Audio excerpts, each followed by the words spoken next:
নামাজে দাঁড়ায়, আমার রব আমাকে বলছে বান্দা যখন আলহামদুলিল্লাহ বলে আমি বান্দাকে জবাব দেই হামিদানি আব্দি। আপনি বলেছেন সমস্ত প্রশংসা আল্লাহর। আমি শুধু এতটুকুন বললাম, এই জন্য আল্লাহর ওলিরা আমাদেরকে বলে আলহামদুলিল্লাহি রাব্বিল আলামিন। আল্লাহর ওলিরা আমাদেরকে বলে সূরার এতটুকু অংশ পাঠ করার পরে 2 সেকেন্ডের জন্য তুমি একটু দাঁড়িয়ে যাও। কেন? হাদিসে পাকের মধ্যে আমার নবী আমাদেরকে জানিয়েছেন তুমি যখন সূরা ফাতিহার এই অংশ পাঠ করো আমার আল্লাহ তোমার ওই সূরার জবাব দান করে। কিভাবে? আল্লাহ আর বান্দা কত গুনাহগার, সারা দিন গুনার সাগরের মধ্যে হাবুডুবু করি, চোখ কোথায় ব্যবহার করেছি জানি না, মুখ কত জায়গায় ব্যবহার করেছি। এত গুনাহগার রাস্তা দিয়ে যাওয়ার সময় মানুষ পর্যন্ত ভালো করে তাকায় না।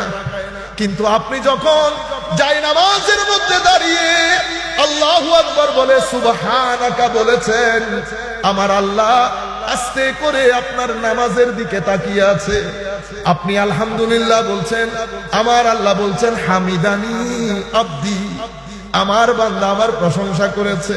আপনি বলছেন আর রহমান আর রহিম।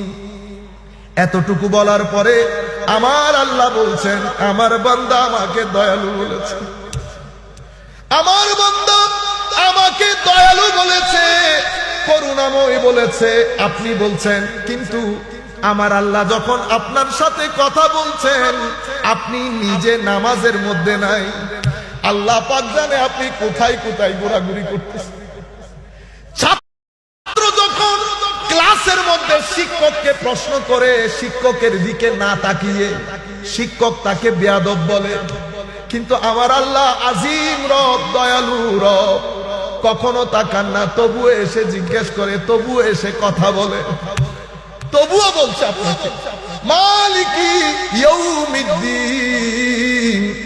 এতটুকুন যখন বলেন আমার আল্লাহ জবাব দেন মাজ্জাদানি আব্দি, আমার আল্লাহ আমাকে মহান বলছে।